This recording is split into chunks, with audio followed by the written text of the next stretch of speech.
Hello my dear student, আমি তোমাদের মাধ্যমিকের জীবনবিজ্ঞানের সাজেশান দেবো, যেখানে তোমরা বড় প্রশ্নগুলো অবশ্যই কমন পাবে। 10টা বড় প্রশ্ন দেবো, যেখান থেকে তোমরা অবশ্যই 5 নম্বরের বড় প্রশ্নগুলো কমন পাবে। চলো দেখা যাক। আমি তোমাদেরকে 3টে ছবি দিয়েছি, 3টে ছবির মধ্যে একটা ছবি এসেই গেছে, ধরে নাও 90% কমন পাবে এখানে। দেখো, প্রথমেই যে ছবিটা দিচ্ছি সেটা হলো একটি নিউরনের ছবি, যেখানে পয়েন্টগুলো কী কী দেখবে: ডেন্ডন, র্যানভিয়ার পর্ব, মায়োলিন সিথ আর সোয়ান কোষ। তারপরে তোমরা যে ছবিটা অবশ্যই দেখবে সেটি হলো প্রাণীকোষের মাইটোসিসের কোষ বিভাজনের যে মেটাফেজ দশা আছে সেই ছবিটা।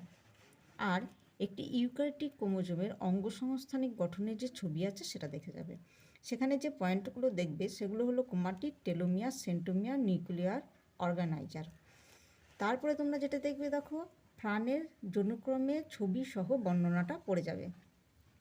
মাইটোসিস আর মিওসিস কোষ বিভাজনের পার্থক্যটা আমরা অবশ্যই পড়ব।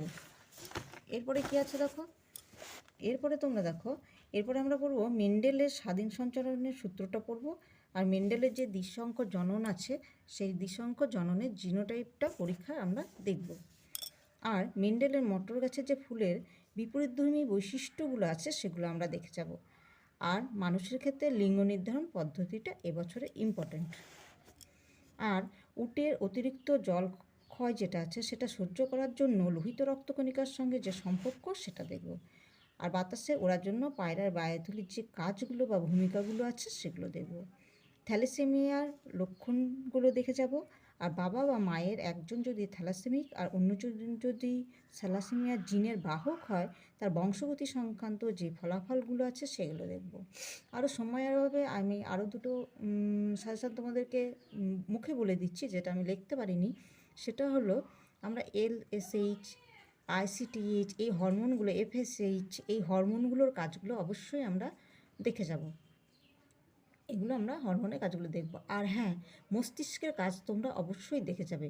মস্তিষ্কটা এবছর কিন্তু খুবই ইম্পর্টেন্ট। মস্তিষ্কের আঘাতজনিত কারণে কি কি ফল হতে পারে সেটাও তোমরা দেখে যাবে। হরমোনগুলো যেটা বললাম, সেই হরমোনগুলো কয়েকটি, ইস্ট্রোজেন, প্রোজেস্টেরন, এই হরমোনগুলোর কাজগুলো দেখে যাবে। আর মস্তিষ্কের কাজগুলো দেখে যাবে। আর যদি আঘাতজনিত কোনো কারণে মস্তিষ্কের কোনো অংশ যদি ক্ষয়প্রাপ্ত হয়, তার জন্য কি ফলাফল হবে সেটা অবশ্যই দেখে যাবে। এগুলো খুবই ইম্পর্ট্যান্ট, তোমরা এগুলো অবশ্যই কমন পাবে। আমি আশা করছি তোমাদের সবার পরীক্ষা ভালো হোক।